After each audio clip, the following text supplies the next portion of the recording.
In 1939, Adolf Hitler began his brutal conquest of Europe, destroying and displacing millions of Jews in the Nazis' relentless onslaught. When the path of annihilation reached his home, Thomas Blatt was only 14 years old. Barely able to comprehend his plight, Thomas and 12,000 other Jews were sentenced to the horrid conditions of the Izbika ghetto. There, determined to fight back, Thomas survived starvation, overcrowding, and typhus. In the April of 1943, as the Soviets began a renewed assault on the Eastern Front, Germany decided to accelerate the implementation of their dreadful final solution. Blatt and his family were deported to the Sobibor extermination camp. His mother, father, and little brother didn't make it past the first inspection. During the next few months, through grueling hours of hard labor, Blatt found the will within himself to not only continue living, but continue the struggle against his captors.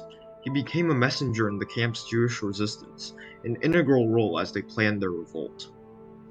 On the cool, fall morning of October 14, 1943, months after Blatt's initial incarceration, chaos reigned. Rejecting their fate, the prisoners of Sobibor rose up in revolt. Many died killing and holding back their captors, caring not for their own lives, only that others would have the chance to break free. Prisoners streamed through one of the holes in the fence under a hail of machine gun fire. Just as Blatt made it halfway through, the fence collapsed. Struggling, he was able to free himself and sprinted away from the camp towards the forests.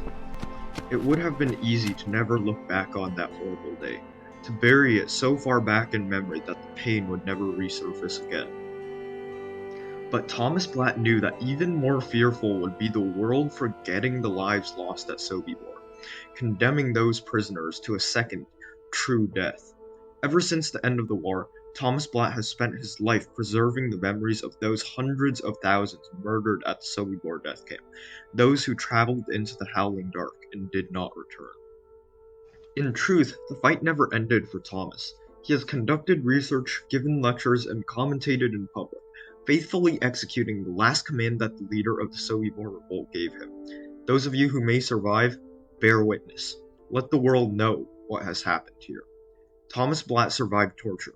He resisted oppression, and he fought to keep the story of Sobibor alive, so that it might caution and inspire the rest of us for generations to come.